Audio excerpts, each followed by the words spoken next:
Ils sont plus de 1800 candidats à participer à cette session ordinaire d'examen d'État dans la province éducationnelle du Ituri 1. Des épreuves lancées dans un climat de paix et de sérénité, se réjouit le directeur provincial de l'éducation nationale et nouvelle citoyenneté. Nos remerciements s'adressent également à son Excellence, Monsieur le Gouverneur, pour tous les efforts qu'il entreprend dans le souci de stabiliser la province de l'Ituri. L'inspecteur provincial principal a eu de mots justes pour jeter des fleurs au gouvernement national pour la mise en place d'une gratuité totale des examens d'État en faveur de finalistes se trouvant dans les provinces à conflit armé. Je tiens à saluer la décision remarquable du gouvernement central qui a pris en charge la gratuité totale des frais liés à la passation des examens d'État pour nos élèves.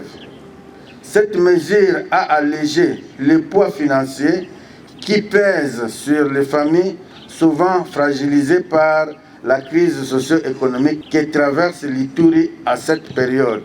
Représentant le gouverneur de province, le maire de la ville de Bunia a invité les finalistes à plus de concentration. C'est que j'attends de vous un résultat qui est à la hauteur des besoins de la province de l'Ituri.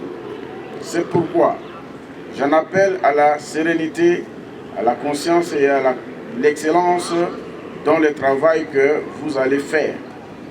Ma fierté la plus grande, la plus ardente sera de voir la province de l'Ituri être classée cette année la première avec le plus grand nombre de réussites et avec le plus haut pourcentage de la République démocratique du Congo. Rappelons que le bon déroulement de ces épreuves est le fruit du rétablissement de l'autorité de l'État et la paix imposée sur une bonne partie de la province par les forces armées de la République démocratique du Congo en ces 4 ans de l'état des sièges sous le commandement du lieutenant général Luboyanka Chamadjoni.